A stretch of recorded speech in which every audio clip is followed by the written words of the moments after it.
ni former President, then Mayor Rodrigo Duterte po. Nakikita niyo po ba? Kasi ang nag-aakusa din doon is si dating Senador Trillanes. So nakikita niyo po ba na same script yung kanilang ginamit din po rito this time sa kanyang anak?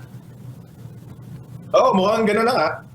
Which medyo katakataka din kasi alam kinakana noon, di ba? Ngayon. Pero yung grupong yan, ganyan talaga sila maglaro. Yung kahit kay Justice Corona pa noon, ang nangyari doon is pinalabas nila na malalaki yung mga deposito or yung mga laman ng bank accounts ni Justice Corona. Pero ang totoo doon, ang ginawa nila doon is yung pagpasok at paglabas ng pera sa bank account ni Justice Corona, inad nila lahat. Yung labas at pasok, inad nila lahat. Instead na pag pumasok, mababawasan paglalabas, ginawa nila, inad nila lahat. Kaya lumobo tuloy yung amounts. Kaya nagmukha tuloy na may tinatago si Justice Corona or may ninakaw siya o anuman. Tapos yun, ganun din ang ginawa nila kay Pangulong Duterte. Kahit ata kay Vice President Binay noon, ganyan din ang ginawa nila. So, baka kaya, kasi trademark nila yan kaya nila sinusubukan ulit. Baka sakaling gumana this time. And if ever po na gumalaw dito, umaksyon ang ombudsman po, kumbaga magdudulot ba ito ng krisis po, lalo na sa legal system po natin? Hindi naman kasi I'm sure kung kunyari kung hindi sinunod ni Ombudsman Remulla yung prevailing jurisprudence on inspections of bank accounts of the Ombudsman na sinasabing kailangan may kaso muna. Hindi pwedeng preliminary investigation lamang sa Ombudsman. Actual case filed in court bago makapag-utos yung Ombudsman na magbukas ng bank accounts. I'm sure yung mga abogado ni Sara, tatakbo yan sa Supreme pigilan itong paglabag sa batas na to.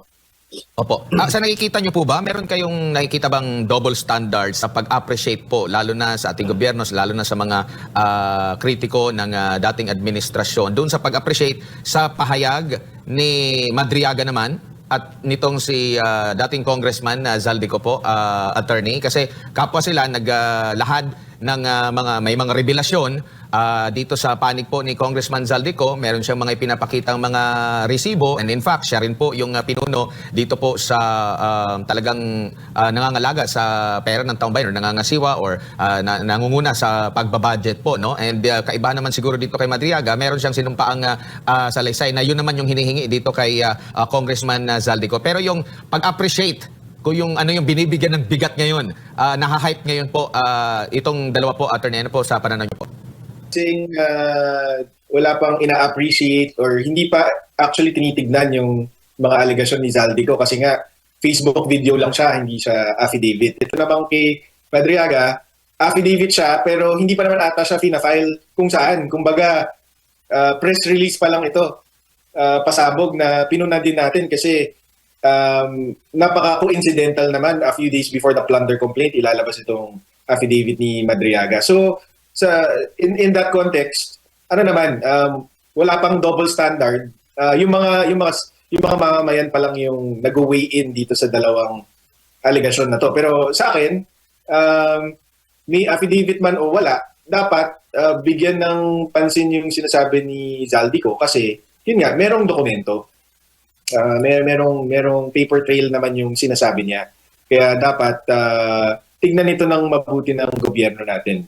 Ang problema kasi maraming exposed sa administrasyong Marcos Jr. Karamihan nga nag-resign na. Kaya baka hindi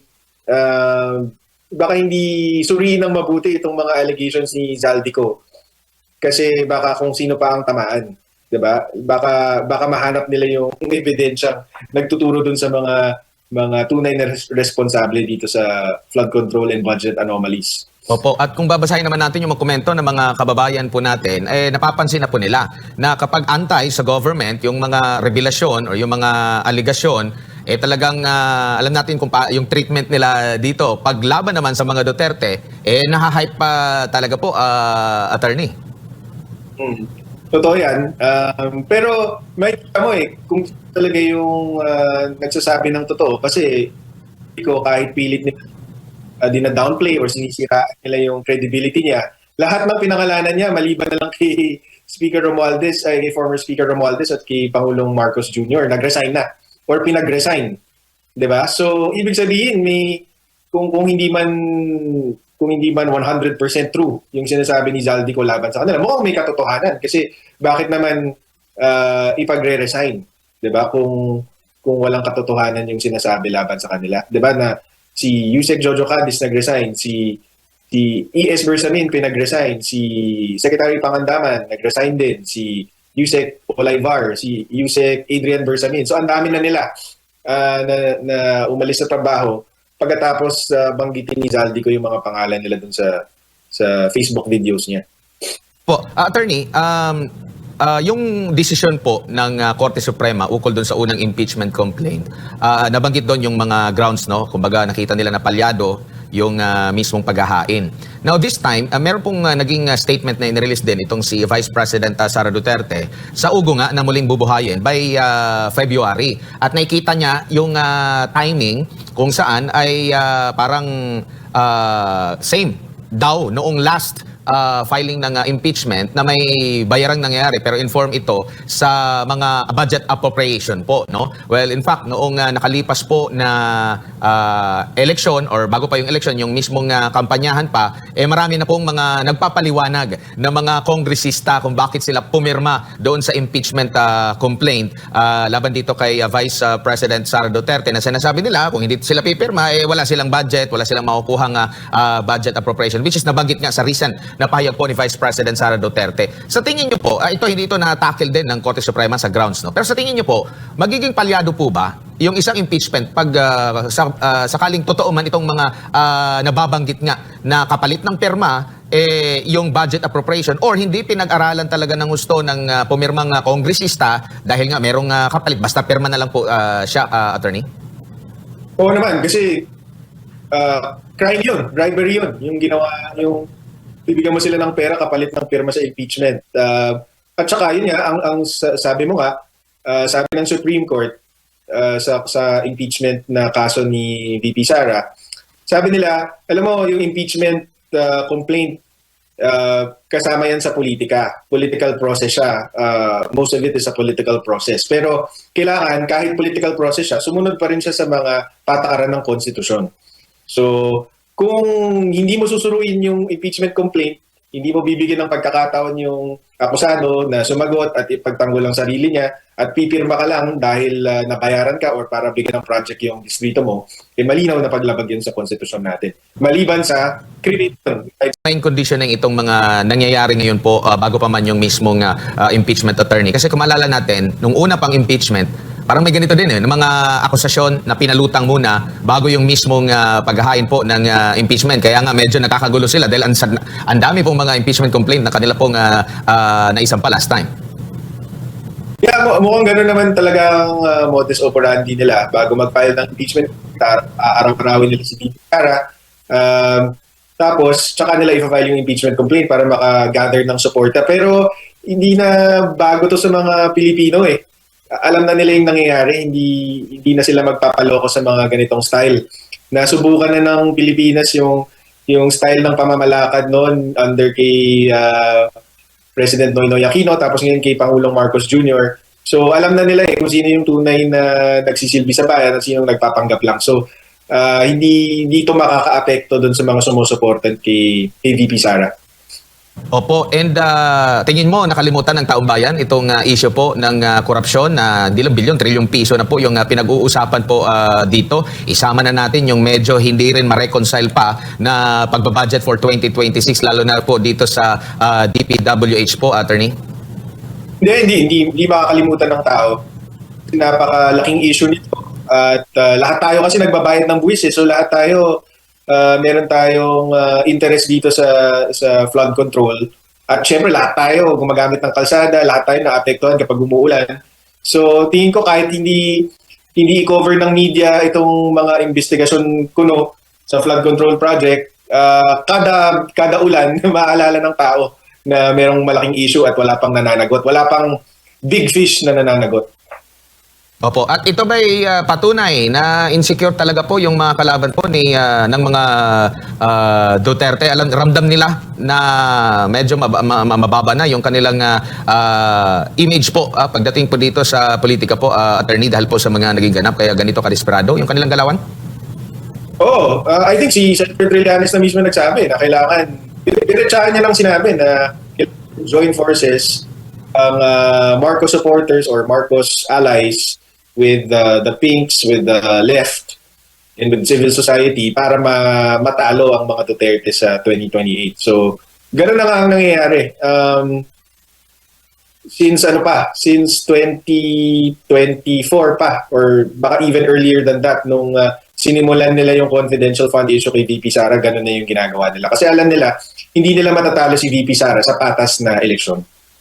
Opo, huling topic ko lang po, attorney, balikan ko lang po yung naging desisyon po ng Korte Suprema doon sa PhilHealth fund. Ano po sa tingin nyo ang susunod pang dapat na hakbang? Kumbaga hanggang doon na lang ba nagtatapos na isole ang pera at meron pang debate kung restore ba, return o restore ang dapat gawin, attorney?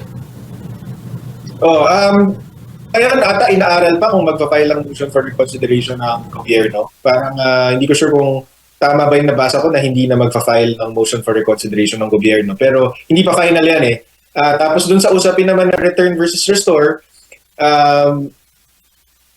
tamang pag-usapan yan kasi nga saan manggagaling yung 60 billion? Baka naman ang panggagalingan yan buwis din ng tao, binayaran na namin yan with the contributions sa PhilHealth. So parang doble ang bayad para sa 60 billion na ito. Pero hindi ko alam kung ikaw yung nag-interview sa akin last week. Ang sabi ko dito is dapat yung Supreme Court, merong ganitong question about return versus restore. Kasi higit na isang taon inabot yung Supreme Court bago magdesisyon sa kasong ito. So ang sinasabi ko dito, sana kung mas mabilis lang yung action ng Supreme Court, edi sana walang question na paano na yung 60 billion na gastos na. Diba? Kasi nung nag-file ang pinakaunang grupo na nag-file ng kaso laban doon sa PhilHealth fund transfer is sila former Senator Coco Pimentel. Nag-file sila August 2024 pa. Tapos, nung nag-file sila ng August 24, meron pang dalawang tranche na natitira na i-transfer sa gobyerno. Isang 30 billion, isang 29 billion. So, yung 30 billion, October 2024 yun nakaschedule na matransfer sa National Treasury natin. 29.9 billion naman sa November 2024. Pero anong nangyari? Yung Supreme Court, naglabas lang sila ng TRO pagkatapos na matransfer yung unang 30 billion. Kaya ang napigilan lang ng TRO na inisyu ng Supreme Court is itong 29.9 billion na third tranche, hindi siya nalipat sa gobyerno. So, sayang kasi kung umaksyon lang agad yung Supreme Court, edi sana pati yung 30 billion hindi na nalipat. Tapos kahit man nalipat, kung umaksyon sila agad, edi sana hindi nagastos yung pera. Diba? So ngayon, meron tayong tanong, return ba o restore? Kasi ang tagal ng panahon na inabot bago sila nagdesisyon dito. Right. Attorney, siguro huling mensahe po ninyo para sa mga kababayan po natin nanonood po sa mga oras na ito. Sabi nga ni VP Sara, maging mapanuri tayo, huwag tayong magpapaniwala sa mga paninira laban sa kanya, laban sa pamilyang Duterte kasi halatang-halata naman yung mga pakay ng mga to. Imbis na respetuhin yung boto ng Pilipino or yung kagustuhan ng karamihan sa atin, gagawin nila ang lahat para mapaliwala yung boto natin kung sino yung gusto nating ihalal na leader ng bansa. So magmatsyag tayo, maging mapanuri at huwag magpapadala sa mga naratibo ng mga grupong ito na politika at hindi hustisya ang habol.